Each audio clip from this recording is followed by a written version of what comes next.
Hi friends, in continuation to the previous sessions of economic survey, today we will discuss another important topic, India's resilience in external trade. India's resilience in external trade. External trade aspect is very important as far as financial stability of economy is concerned. There are many factors that we have learned, and there are many various measures that are taken by the government in order to maintain some sort of prudent fiscal development. But this external sector is again one more important aspect of our economy. Now if you observe, why actually we are talking about this resilience? Does really our India's external trade is not so resilient enough? Why the question of resilience has arisen today? It is because of the global pandemic, and you are all aware. During this pandemic, it's not only affected India, but it affected across the world. And because of this, the entire global supply chains got disturbed. And because of this global supply chains, there is no enough amount of trade that happened between the two countries. And if trade don't happens, it obviously affect on the demand conditions in a domestic economy.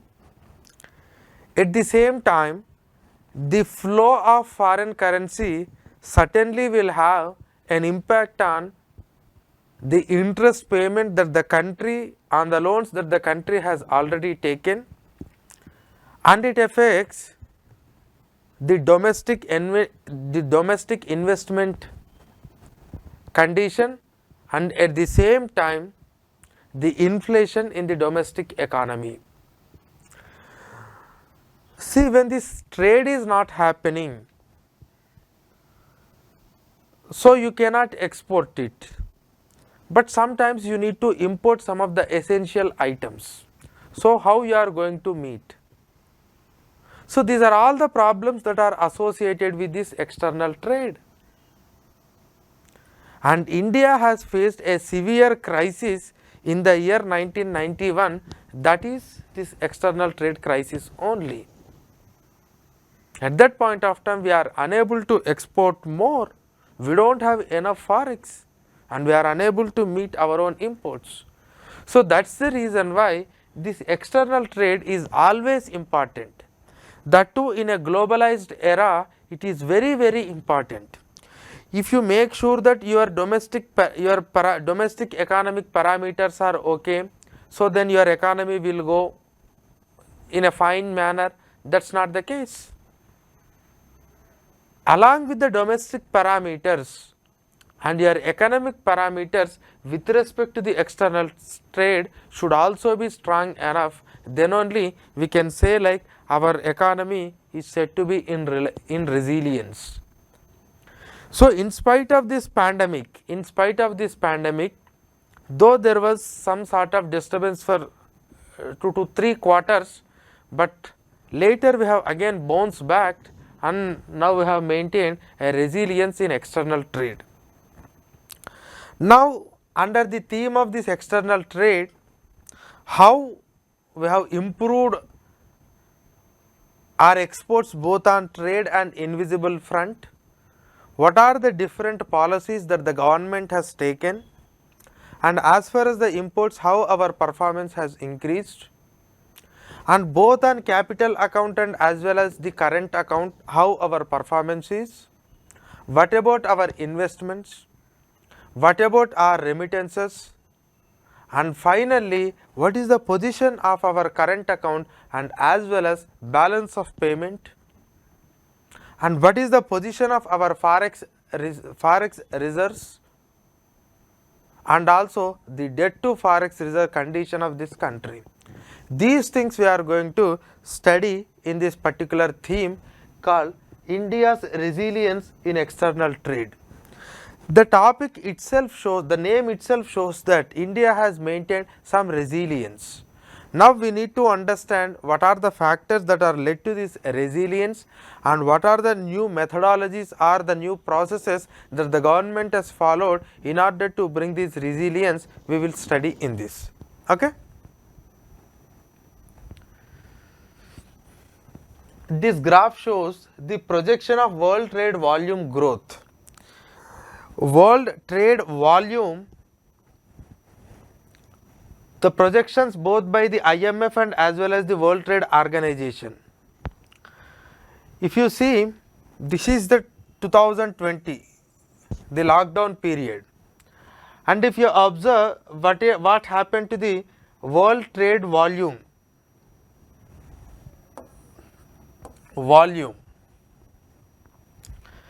that means it is not only India but across the world. If you are looking into this trade in goods and services, then you can see a dip, but again across the world it has started increase. So it is not something like in only India it got increased, but in rest of the countries it is not increased. No, across the world it is increased from 8.2% contraction to this 9.7% growth that we achieved. And if you are looking into this World Trade Organization, the growth is some extent more compared to that of IMF estimates. And again, if you are looking into this 2022, again it got reduced. Why it has reduced? Because it is just showing a growth. And a growth in this financial year will always have an effect of the base, and because of this base, definitely the little increase will add to the more amount of growth number. Okay. So it is 5.6, 3.9, 0.9, minus 8.2, but again we have reached to the pre-pandemic level. Next, the moderation in world trade volume and value in Q3 of 2021. Why this Q3 of 2021 is important? Because if you are looking into this 2020, see the Q1, Q2, Q3, we can observe a dip and again an increase, and again if you are looking into Q1, Q2, again it is an absolute increase. Q3 it has come down. Why it has come down? Because the base of Q3 is in reviving position, but whereas in Q1, Q2 completely dip. So whereas if you compare to the 2021 Q1, Q2, definitely on the negative base we will have a positive number here, and that too a higher number. But whereas in case of this Q3, though here we do not have a lower base, so the figure shows that the approximate number of that pre-pandemic. Okay, because Q1, Q2 may not show, because Q1, Q2 having the lower base. So that is why they said world trade volume and value in Q3 2021. This is value, this is volume. Okay. Next, merchandise trade performance of major economies. Merchandise trade performance of major economies. They have given growth in export volume, growth in import volume. It is not in terms of value, but only in terms of volume. Year on year they have given growth, here also they have given year on year growth. These are comparable economies. Brazil, China, India, Indonesia, Russia, South Africa, USA. See, if you are looking into this India, this is India. 2020 Q1, Q2, Q3, Q4, again 2021 Q1, Q2, Q3. See what happened 2020 Q1, Q2. Q3, Q4. Again 2021 Q1, Q2, Q3. It is an year on year percentage. Year on year percentage. You know, you can understand the dip, why it is, and you can understand the surge also. You can also understand again this dip because it is Q3, and Q3 of this last financial year is not that a lower base. If you are looking into the Q2, it is a high low. That is the reason why this Q2 has become very high, but Q3 is a moderate because the base is moderate. But if you are looking into the other countries, barring South Africa, the growth rate at which our trade has bounced back is really very high compared to that of other economies. To some extent in Q3 we are lesser than China, but apart from that we are almost equal to that of China in all other aspects. But whereas when it comes to the dip, it is we are not such a, we are actually we maintain such a low level of number here, but it has not possible, this has not happened in case of China.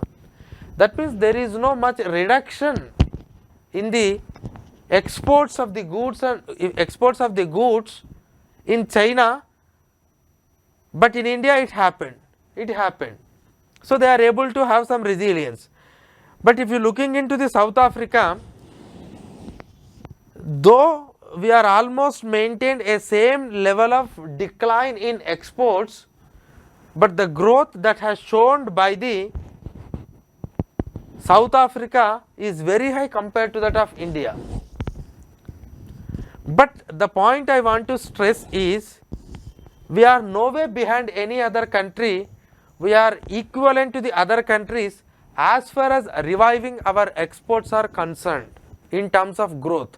Absolutely in terms of absolute number we are not equal, that everyone knows, but in terms of growth we are nowhere behind any other comparable country. We are also in the path of reviving. Now I will come to the imports. And see the case of imports. The growth in the imports is high, and compared to that of other countries, yes, we are maintaining high amount of imports. Does really high level of imports are desirable? Desirable as far as our economic needs are concerned. But anyhow, the point I want to stress is both in terms of exports and import revival, we are equivalent and sometimes we are ahead of the comparable countries in the world. So that I want to emphasize here. Next, accelerating exports in 2021-22, relative contribution in exports growth. This is about merchandise exports. You are all aware in the trade you will have the merchandise, that is trade account, and you will have the invisible account, and you will have the capital account, and you will have the current account. Now if you are looking into this POL exports and non-POL exports, POL in the sense petroleum, oil and lubricants, In this, if you see petroleum, oil and lubricants are POL exports, though there was a dip, it is not a dip, okay, but to some extent compared to that of Q3, Q4 of 2019-20, the 2021 Q1, Q2 is low, Q3 is also low, but Q4 certainly it has increased. But apart from that 21-22, Q1, Q2, Q3 is comparable high. What led to this increase of POL exports? POL exports means petrol, oil and lubricants. Now you have a doubt, sir, we are importing petroleum products, then what is this import of POL? Sorry, this export of POL. See, whatever the petroleum crude we are importing, we will refine it and we will make some products out of it and we will export them. As the crude oil prices increased in the international market in Q2, Q3, because of that reason our exports in terms of value has increased. Our exports in terms of value increased. That is what we need to understand. This is in terms of US dollar, US billion dollars. So it is increased because of that international increase in the prices of crude oil. Prices of crude oil. Next, non-POL exports. That means apart from this petroleum, oil and lubricant, there are many other items that we will export. I will come to that list of items later, whether capital goods, electrical related goods, pearls, gems, jewelry, like many things are there. So it is growing, and this growth has possible because we have opened our economies, and across the world the global supply chains got revived. That is the reason why it got increased. Next, but if you see this Q3, in absolute number also we have increased. Now, relative contribution in exports growth driven by both POL and non-POL. See, POL export. Now, this percentage points, how much amount this POL has contributed to the overall growth of exports, how much amount this non-POL has contributed to the overall growth of exports. See, how much it contributed for the contraction, around 7 to 8. But if you looking into this overall growth, it's almost equal to 20 here, and here it is around 15, and again it is almost equal to 20. That means in our export growth, more growth has possible because of more contribution of the petroleum, oil and lubricant exports, not because of in terms of value we have exported more, but not because more in terms of volume, but because of in terms of value. Okay, that is what you need to understand in the dip process and as well as in the growth process. Whereas if you are looking into this non-POL exports, you can see here again this is a level, and if you are looking into this Q1, again Q1 was much dip, that is why Q1 is much high. Okay. So the overall export growth, if you observe, it is a dip, again now it got stable as far as growth is concerned, not absolute number, as far as growth is concerned. If the growth is constant means absolute number we are increasing, So this is about both POL and non-POL exports. Next, top 10 exports commodities. Sometimes this chart is important. You may get a questions in prelims like India is exporting, or India's exporting order is this, or India's importing order is this, or India is exporting more amount of one particular item than the others. That is normally you may get a question. So that is why just have an idea on this table. Here they are giving a commodity 2019-20, 2021. That means during the pre-pandemic and pandemic, and even they have compared because 21-22 is not completed, the first half year, that means from the April to November they have taken and they have compared the post pandemic year and also 2020-21. That means the next the 2021 and 21-22. So 21-22 in the sense the post pandemic year, and the 2021 is the pandemic year, and 19-20 is the pre pandemic year. They have given both in terms of absolute number and as well as the growth. Now if you observe the petroleum products, this is only exports are concerned, this is not petroleum product. If you looking into this petroleum products are concerned, prior to the pandemic it is 41.3, that is annual figure, and during this pandemic it is 25.8. But if you looking into the pandemic year and the post pandemic year, the first half, because 2021-22 is not completed yet, this is 15.3 absolute number, this is 15.3 billion, but if you see 39.5, there was an absolute jump in the petroleum products exports in the first quarter of the pandemic year to the first quarter of the post pandemic year. And if you want that share, you can see how much share it is, from 8.8 to 14.9 in the total overall exports, 8.8 to 14.9, and this has become possible because of increase in value of the global crude oil. So whenever a crude oil prices increases, normally we have some opinion that it will affect our own imports, so it will have some sort of strain on our forex, and that is absolutely true. But the point also you need to understand, in terms of exports also, we are having some sort of advantage.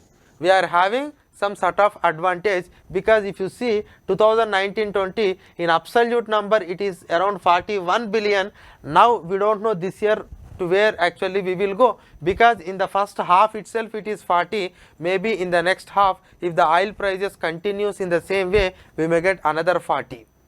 But it cannot be certainly like that, but definitely it will have its own effect. So increase in crude oil prices not only have an impact on imports, but also have an impact on our exports. That is what we need to understand.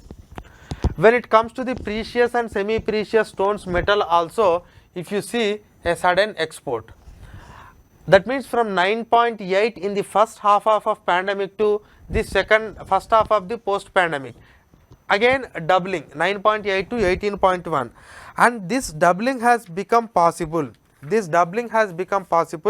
Because of various measures that are taken by the government as far as these pearls, precious and semi-precious stones are concerned. The procedural resolution and rationalization of the duties along with revival in demand. So these three has contributed for this increase. This is not an automatic increase. There is an increase in demand, that too I can understand, but apart from that, there are some policy interventions by the government in order to export more. Again, iron and steel, yes, 7.7 to 15.9. Drug formulations, biological things, I think they are almost constant. Electric machinery, organic chemicals, just you can have an idea, okay, just have an idea on this one. I have given some importance of these first two numbers, and remaining things just you can see. See the marine products, the level of exports what we are doing, $6.7 billion in pre-pandemic, 6.0 in pandemic year. But again in the first half of the pandemic is again low, that has covered in the second half of the pandemic year, but compared to that of first half of the pandemic year, in the post pandemic we have revived to 5.4. So these are the 10 items, these are the 10 items, and if you see those items, you can understand their top 10 export commodities, and these top 10 export commodities will have a share of around 40% or 46%. That means in our total overall exports, almost 10 products will constitute up to 40 to 45%. If at all we wanted to export more, then you have to focus on this more. Because these are the major sectors where we are having some sort of edge compared to the other sector, and one of the sector is this marine product, iron and steel, aluminum products, machinery and equipment, organic chemicals, gold and precious metals, drug formulations, petroleum products, pearls, precious and semi-precious stones. So just have an idea on this table, okay. Next, if you see the agricultural exports, again 2019-20, this is 2020-21. 2020-21 is actually 2020-21 is actually the pandemic year. 2020-21 is actually pandemic year, but in the pandemic year itself, our exports got increased. Because there is a no demand for other products, but there is a huge demand for these agricultural products. So that is the reason why we are able to increase it more. Again, when it comes to the April to November 2020, April to November 2021, this is a pandemic year, and this is April to November 2021 means in the post pandemic. So 25 to 31, it is increasing from first quarter of the absolute lockdown period to the next period. But whereas 2021, that is from the April to April 2020 to March 2021, there is an increase. This includes both the pandemic period and as well as the revival period, because pandemic period was there for first 2 quarters of the 2020-2021. Okay, so just have an idea. In this agricultural product, the one of the most important items that we export is marine products. Yeah, again this is also very important. You may get a questions again in prelims. See, top 10 exports destination April to November by share in percentage. So yes, what are the top countries to which India exports, the destination? United States of America, UAE, China, Bangladesh.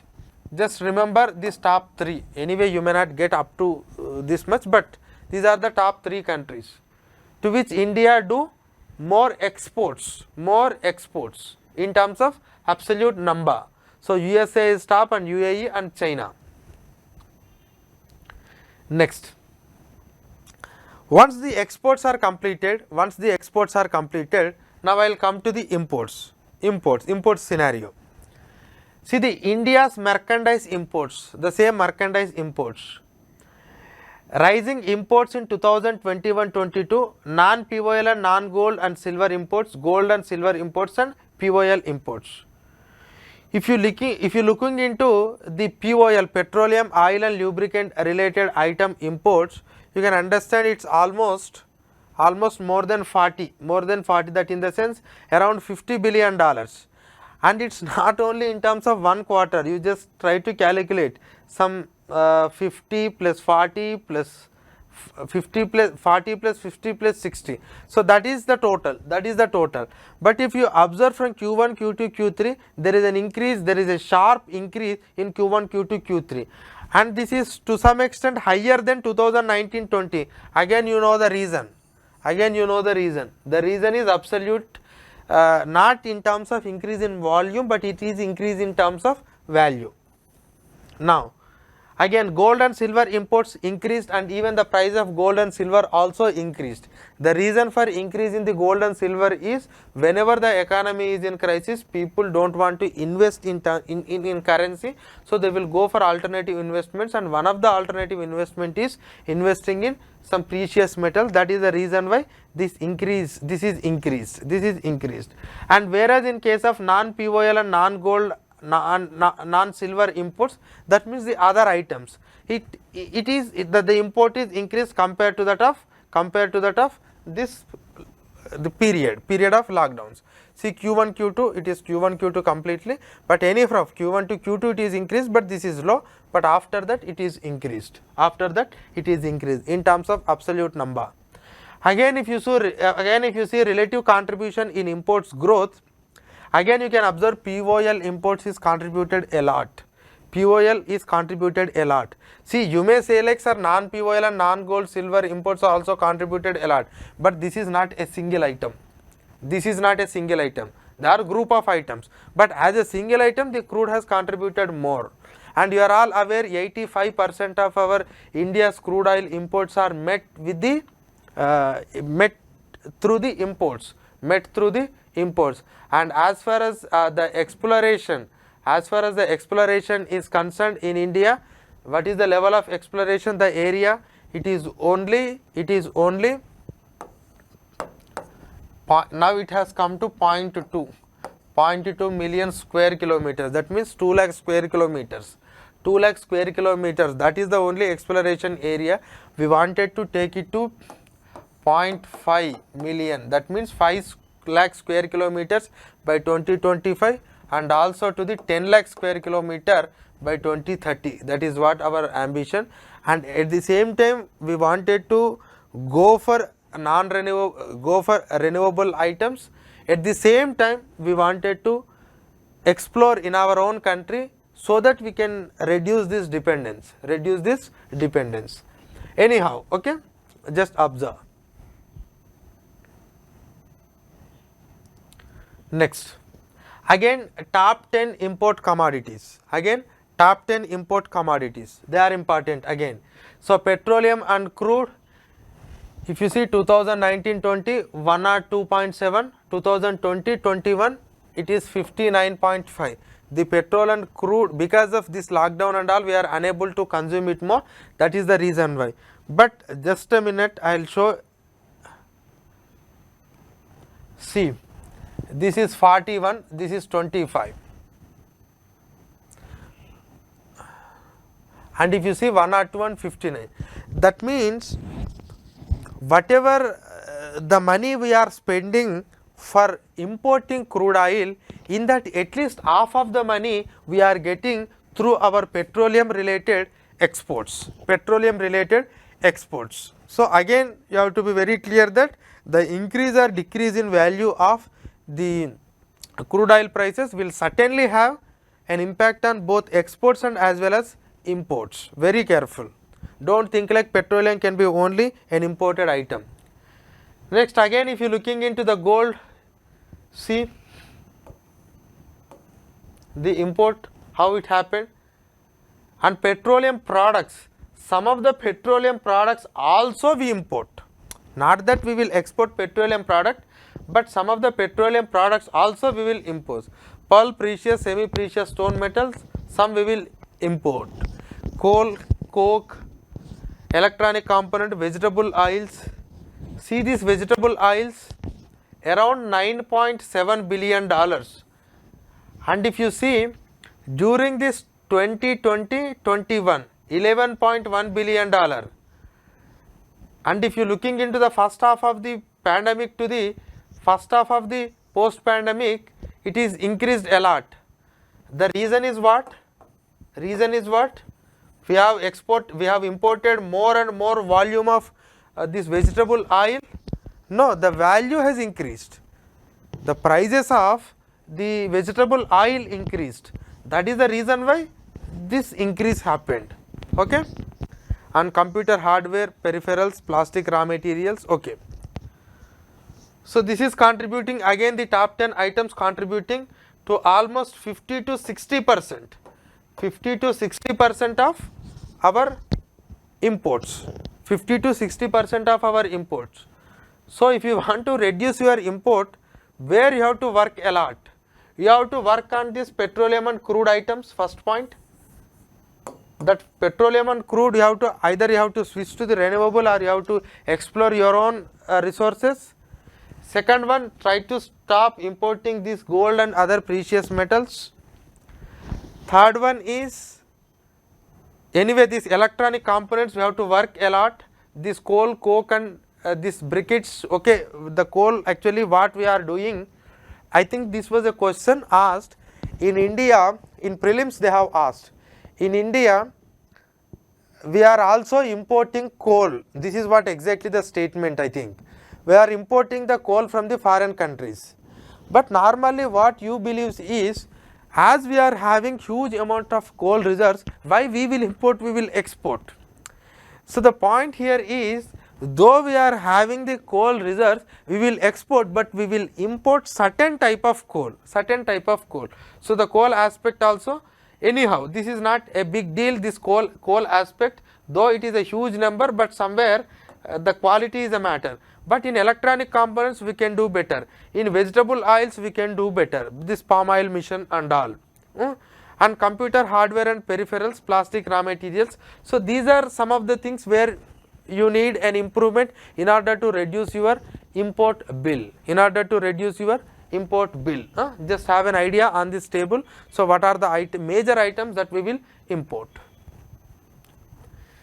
Next, again this is important, the top 10 importer sources. and we are all know that the top importer is China. In this financial year, we are almost importing around $95 billion worth of imports from the China, $95 billion. So that is the level of import that what we are doing. And next one is UAE, USA. So when you are looking into our top trade partners, these are the things. And if you wanted to know our top trade partner in our own region is Bangladesh, okay. But anyhow, China, UAE, USA, just have an idea. And the Saudi Arabia, Iraq, it was not there in the list of export, but it was there in the list of import. Why? The reason is this crude oil. The reason is crude oil, okay. Next, increasing merchandise trade balance due to high growth in exports and imports. Now we have seen both merchandise exports and merchandise imports. Now we are looking into this trade account, because trade account is nothing but it is the difference between the exports of the merchandise and as well as the import of merchandise. If you see the trade balance what we are talking about, we are always negative in terms of trade. But whereas when it comes to the pandemic year, that means 2021, this is import and this is exports. This is in terms of billions. Because of more exports and less imports, this has come down. This has come down in Q1. This has come down in both Q1 and Q2. But again in Q3 and Q4, Q1, Q2, if you see Q1, Q2, if see, as the global economy has started open, we have again started importing more and more compared to our exports. Again we are entering into a negative territory of this merchandise account or trade account. But this is possible because of more exports and as well as less imports. That doesn't mean that we don't want to import it, but because of the restrictions in the other countries, we are not able to import it more. And see remember this 2021 Q1, Q2, and we will check the current account also. Yeah. India's merchandise trade balance with the major countries. So with which countries normally we are having a trade balance, and if you see both the exports and imports and trade balance in the first quarter of the pandemic and the first quarter of the post pandemic. If you take the case of United States of America, we have maintained a balance, and that balance is increased in the post pandemic because our the 31 imports has come down to 16, and exports here it is 49. This exports has 31 pre-pandemic, exports has increased to 49, and imports again increased, but the increase in exports is more compared to that of increase in imports. That is the reason why we are maintaining a surplus, and we are all maintaining surplus with Bangladesh. Our exports, see, you can also understand the trade, and it is only first half of the financial year. But anyhow, Bangladesh exports has increased from 5 to 9, imports has increased from 0.6 to 1.3, total overall surplus. But above all, just try to understand with which countries we are having this surplus. Both USA, Bangladesh, Nepal, Turkey, Netherlands, UK, Italy, Korea. So these are all some of the countries. And if you come to the Korea, from here onwards, we have started maintaining a deficit. And see the case of China.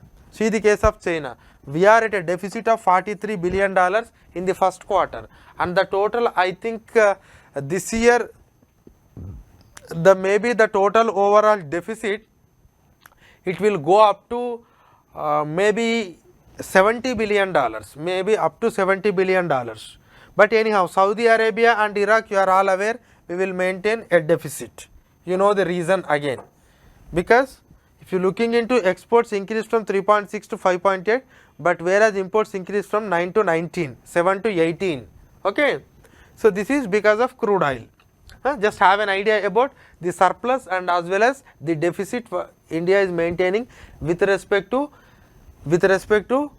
trade account, merchandise account. Okay.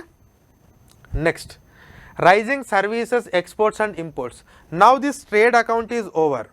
Now this trade account is over.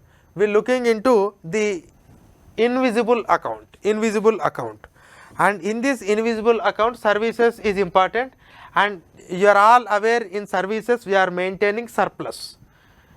In services we are maintaining surplus, and even if you see the pandemic year and even if you see the post pandemic year, maybe the level of both exports and imports come down, but still we are maintaining this surplus.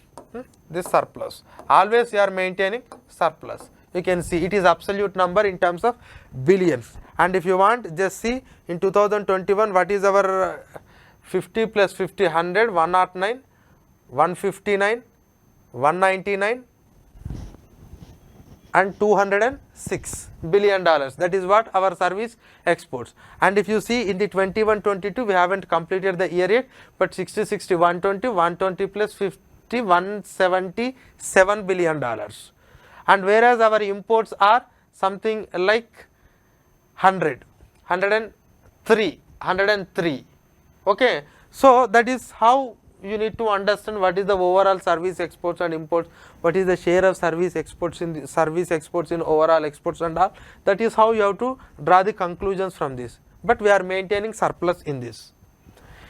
Next, remittances. Remittances also an important factor as far as our invisible account is concerned, because in the invisible account this unilateral transfers are also part of that, because a lot of our Indian diaspora is working in the foreign country and they are sending a valuable remittances to India. And first of all I will come to this graph. If you are looking into this remittances flows in the year 2021, and again these are only estimates, the 2021-22 has not yet completed, but a highest number $87 billion that we are expecting from the foreign countries. This will be added to our Forex reserves. But looking into the other countries, no way they are comparable to India. India is highest remittances attracting country. Okay. So that is why diaspora is also important for us. Again, net remittances and growth in remittances. Absolutely yes, you can find why the growth in remittances is low, because this is a global pandemic period, but again after that it has started revived. Again the growth, why it has come down? Because of this lower base, but just try to calculate almost 2020. This is Q1 2020, it may go up to again 2020. That means overall more than $80 billion of Forex reserves normally will get in terms of remittances. This Q1, Q2 again it is because of pandemic, revival happened in Q3 and some stability in Q2, but in absolute number it is 19.5, but in 19.1, but again from there it has started increased again. Okay, just have an idea about these remittances. Next, the composition of net invisibles. So in the total invisible account, what is the share in terms of absolute number? See, the net invisibles, services and transfers. Transfer in the sense the unilateral transfer, and whereas income, that means income that is coming to India and income that is going from India, and there we are maintaining a negative thing. But apart from that, the services and unilateral transfers are the remittances, what you call, we are maintaining a good position. Okay. So these two are actually the more contributory factors for our invisibles. Next, now once you have completed this trade account and as well as the invisible account, now we are looking into the overall current account. And I already told you this current, just observe the Q1, Q2 of 2021. So because of increasing in services, that means invisible income, and as well as the reduction of the deficit because of the low deficit of trade account, we are able to maintain, this is an absolute number, a positive current account balance. Positive current account balance. In the first chapter, state of economy, also I have explained it clearly. This is not a regular phenomenon, but this is a phenomenon that happened because of pandemic. Because of pandemic, in first 2 quarters, we are able to maintain a surplus in current account. In current account, we are able to maintain surplus, not because of our export capacities has increased, but because of less imports. So that you again, after that we have entered into a normalcy, but still again it has increased in Q1 of 21-22. Okay, so just have an idea on this. Next, composition of this current account balance: net merchandise trade balance, net transfers, net services and net income. So which one is contributing more? Which one is contributing more to this composition of this current account balance? And if you observe the same Q1, Q2, you can understand actually it should have been very high, but because of this lowerness, we are maintained the positive. But otherwise, when it comes to the other important thing is, see, the net services, they are all actually the major contributor. So the major contributor to the current account balance is the net services. The major contributor to the deficiency, if at all we will get in current account, is because of this net merchandise trade balance. So the merchandise and services, they are completely deciding the fate of your current account. So it's not this net transfers or net income. I am not saying like net incomes and net transfers are not at all valid. They are also contributing to some extent, but the major contribution is coming from these two. So either it is for the positive or it is for the negative. Next, the capital account balance. So till now we have seen about the current account. Now we will go for the capital account, and you know what are the things that are there in the capital account. So foreign investment, foreign direct investment and institutional investment or portfolio investment, loans, banking capital, rupee debt service, other capital, these are the things. And if you observe 2019-20, the total capital account, so I will come to the total capital account later. Foreign direct investments are $44 billion, foreign portfolio investments are $43 billion. Sorry, the total foreign investments are $44 billion. Foreign direct investment is 43, foreign portfolio investment is only 1.4 billion. But now try to observe in the pandemic year, the FDI is increased by only $1 billion, but you see FPI, it is increased by 35. That means almost 30 times it has increased. So $36.1 billion.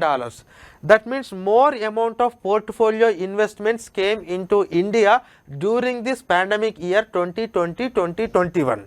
So the reasons for the portfolio investment, and you know why portfolio investors come. Normally portfolio investor comes in order to gain a short term profits.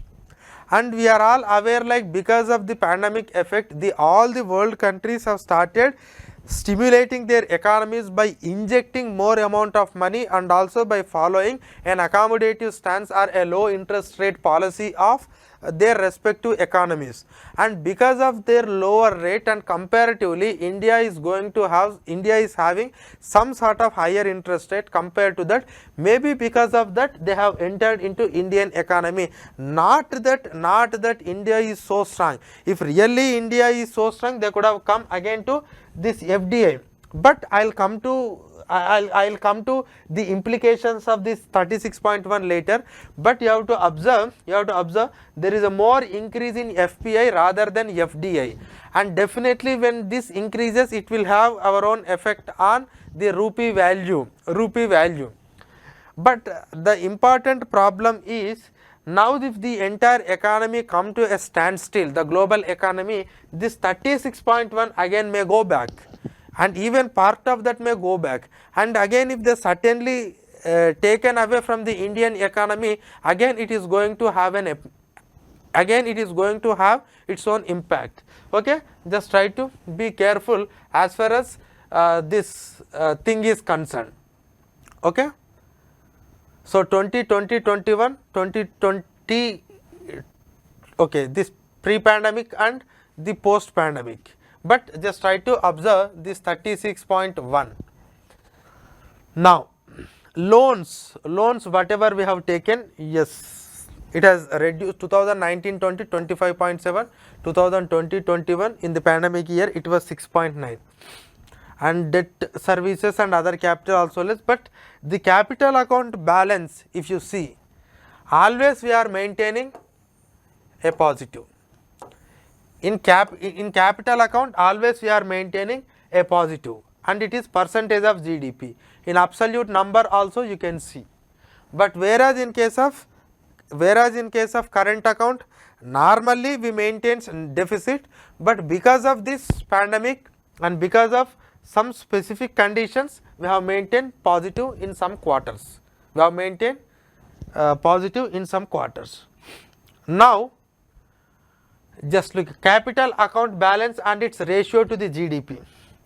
See the net capital account balance, did we anywhere find, the capital account, did we anywhere find any negative overall?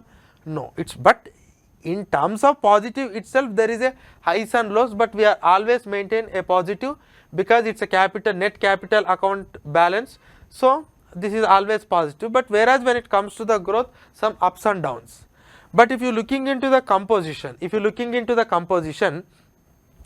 the net foreign investments, the net loans, the net other capital gains, but whereas when it comes to this net banking capital, so this is where exactly the problem comes with from this net banking capital. So net banking capital is a thing, actually the investments are not coming into the country, but they are going outside the country. Because of that reason we are maintaining, because of that it is having its own influence on the capital account.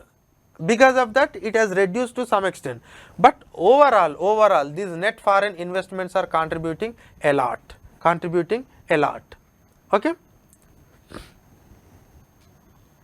Now the foreign direct investments, just whatever the thing I have shown you, just I have shown it in the graph, FDI and net FDIs. Yes, in the Q1 of 2021 we got some problem, but after that it's fine.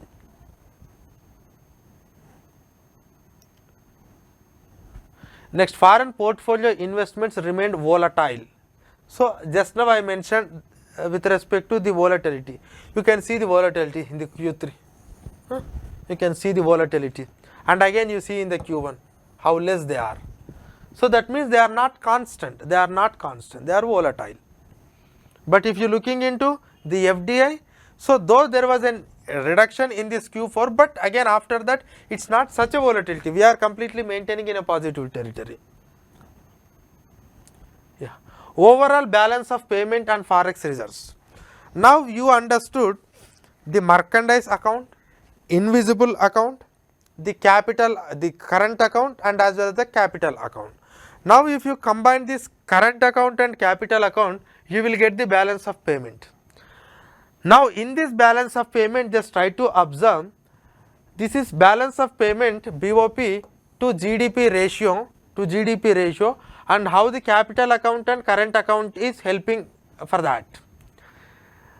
See, the current account is negative, capital account is adding a lot for the having the positive balance of payment, but in this Q4 we got a problem. Because of that, this balance of payment to GDP has come down to the negative level, but whereas in case of others it is fine. That means there was a reduction, that means some 0.5%,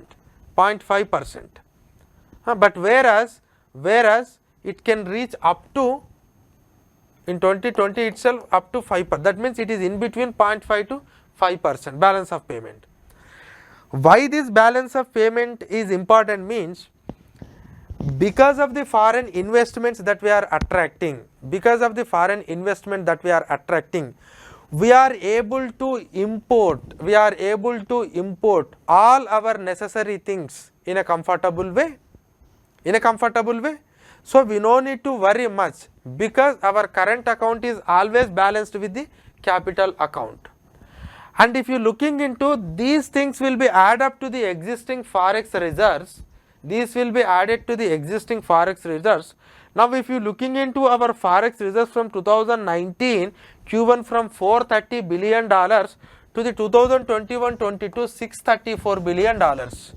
That means though we have some problems in the global economy, but the net forex in India is gradually increasing.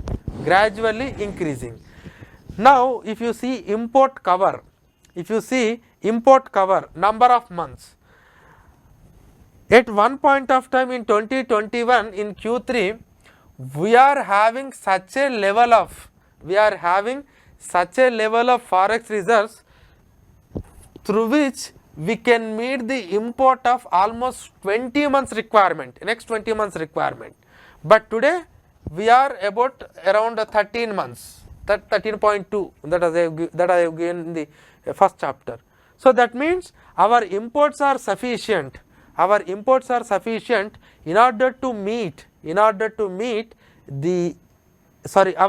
reserves are sufficient in order to meet the imports of up to 13 months now, but at one point of time up to 20 months also. So that is the level of forex reserves that we are maintaining, that has become possible because of this positive balance of payment, that again become possible because of your net service exports, or you are performing good at your capital account, and also some sort of the remittances what we are getting. Next, now when it comes to debt,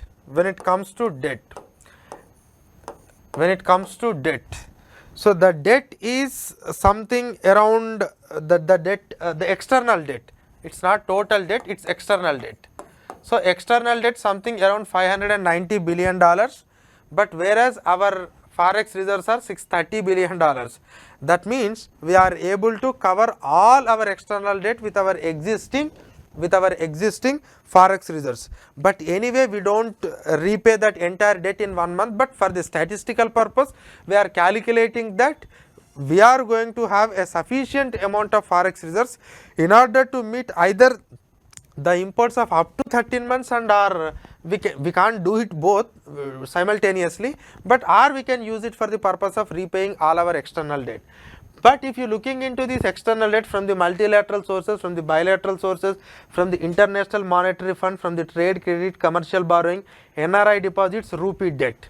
So these are all the different aspects of the external debt. Rupee debt in the sense rupee denominated debt. Commercial borrowings, what we are making these commercial borrowings. NRI deposits means you are all aware, if NRI maintain any account with India, it's not considering it as a debt, but it is a liability, but anyhow NRI deposits we can use it for that purpose. Commercial borrowings, trade and International Monetary Fund, and you know every country has its own share in International Monetary Fund, and that is IMF, and bilateral and multilateral sources. But if you looking into the overall debt profile of India, external debt profile of India, the US dollar denominated debt is almost 51% of the total external debt that India is having.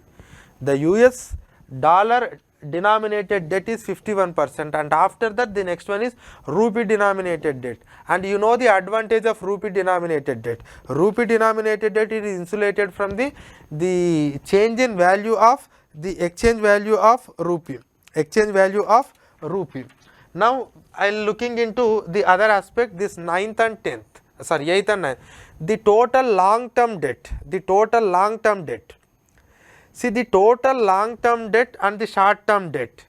See this long term debt and short term debt is very, very important. See, long term debt means you have to pay it in the long term. Short term debt is you have to pay it in the short term.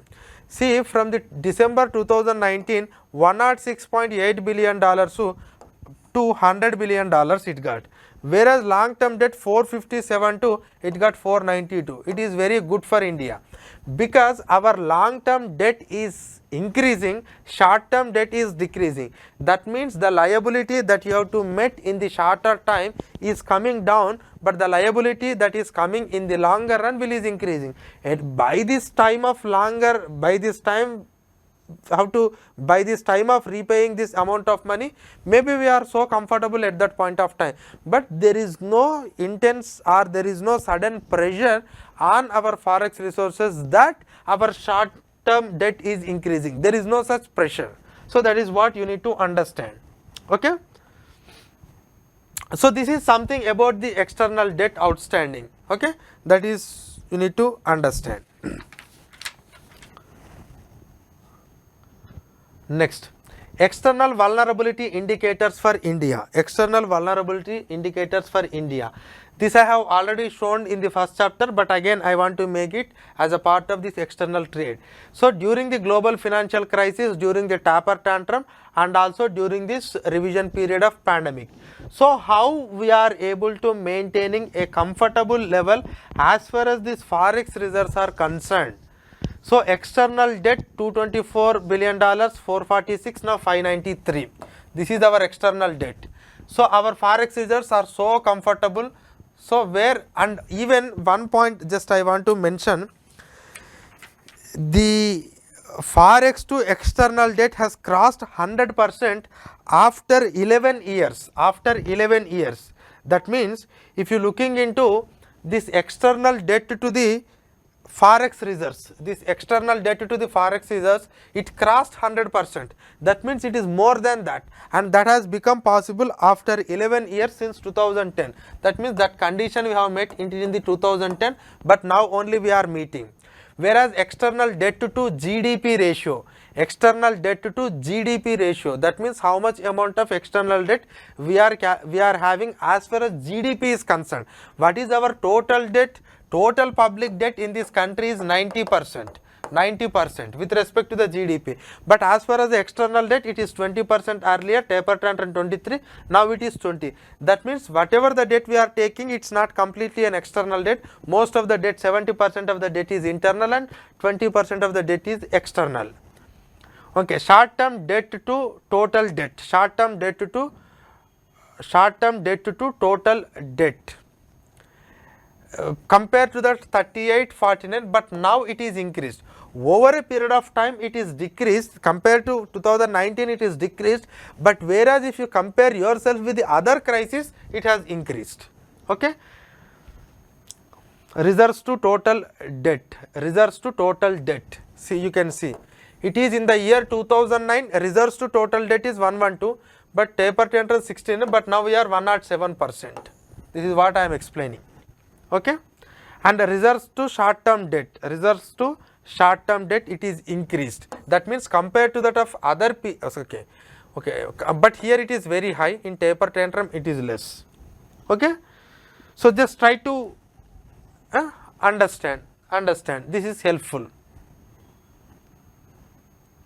So now once you observe the different parameters as far as this external trade is concerned, different parameters as far as this external trade is concerned, just I want to say something to summarize this entire debate. See, what is that is, now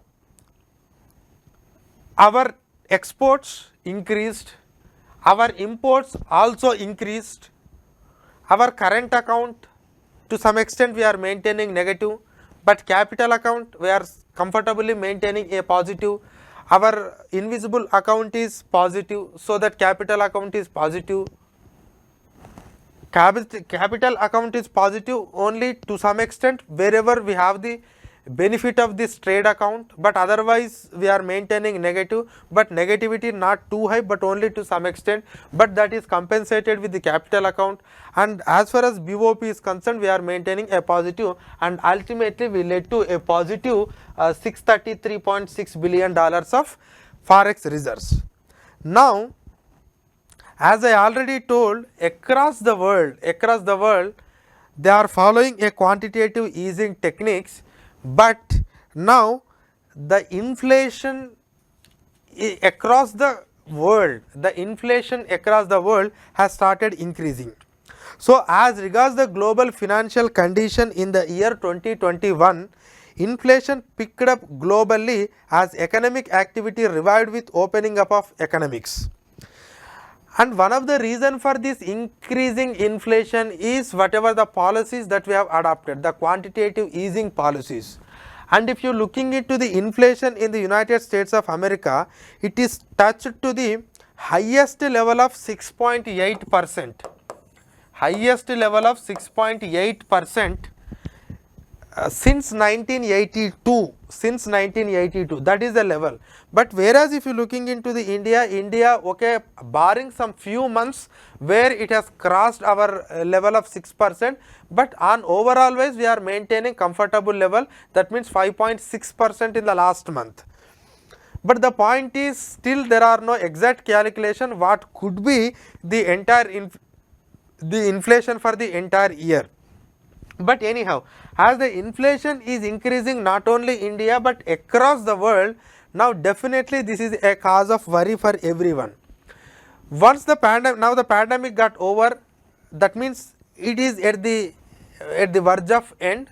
So that is the reason why now the world economies or the central banks of the different countries, now they will take that step back. So whatever the quantitative easing step that they have taken, now they are going to take it back. Once they have taken it back, that means they will start increasing the interest rates, so that they will taken away money from the economy. Now the point is, when they are going to take it up, definitely it is going to have effect on the FIIs what we have attracted during this pandemic time. I have shown $36 billion. So that will certainly some amount of thing will go back, because they are going to offer high amount of interest rate. And once that is happened, definitely lot of amount of capital will be withdrawn from the Indian economy, Definitely, if that capital has withdrawn from India, it is going to affect on exchange rate, and also it is going to affect on our growth rate. So that means this is a new risk that we are going to face. That means the taper tantrum what we have quantitative easing we have introduced, now you want to take it back. So the crisis has created some problem, and for that crisis you have offered some solution, but whenever you are taking back that particular mechanism also, you are going to face a problem. That problem is an exchange rate crisis and as well as slow in growth rate. So the global inflation, and one more thing, apart from this, the existing global inflation, the longer port delays, higher freight charges, and even shortage of shipping containers, and also the shortage in semiconductors and the recovery in demand, these are all some of the problems that you are going to face. We have seen the problem with the freight charges. Why imports are increased? Imports are increased to some extent because the value is increased. Not only the value but also the freight charge also increased. Freight charge is increased because of the shortage in the containers, and there is a delay at the port level. So the delays at the port level, shortage containers and high level of freight charges has contributed to the more and more imports. And one more thing, the semiconductor problem. The problem of semiconductor is, the semiconductor you cannot revive it immediately. If you want a new installation, you need huge amount of capital, and the gestation period requires around 6 to 9 months, and the semiconductors are key components of this automobile sector. So that is how we have affected, and we have affected now. When they are going to take these policies back, again we are going to affect another crisis called this exchange rate crisis, and as well as the growth aspect. One more thing is, now the demand is recovering. When the demand is recovering, are we really capable of supplying that entire demand? Because till these many days the demand was so low. suddenly the demand started increasing, because now everyone is inside the home, but now everyone come out and everyone want to purchase. Does really our supply system is having such a capacity to meet the requirement of the imports? That is also going to have a pressure on inflation. So this inflation is going to be one of the important thing, but in order to control that inflation, you wanted to do something else, but this is also going to have some problem. But our survey has suggested that against the drawback, India's external sector has shown an immense resilience during this financial year. And if you looking into our Forex reserves, certainly you can say that Indian economy is so resilient on external trade front in order to contain the effect of whatever the taking back of this quantitative easing policies of the government, and also the rising prices across the world. So the volatility of global commodity prices and high freight cost and the fresh resurgence of COVID-19, though they are also a problem, but India can contain those things with this strong fundamentals of foreign trade or the strong fundamentals of external trade. So this is what we need to understand. And one more fact that I want to give is, as far as the Forex reserves are concerned, India is the fourth largest Forex reserves holder, and China, Japan, Switzerland are the top 3 countries, and after that India is having such a level of Forex reserves with it, and these reserves are going to help a lot. And it is not just the reserves also, but the tendency, if you are looking into attracting the investments and as well as maintaining some positivity in overall balance of payment, the trajectory shows that there is no problem. We are having a comfortable reserves, we are going to earn much more reserves, so no need to worry. So that is the reason why India is maintaining a resilience as far as this external trade is concerned. So just remember the different aspects of the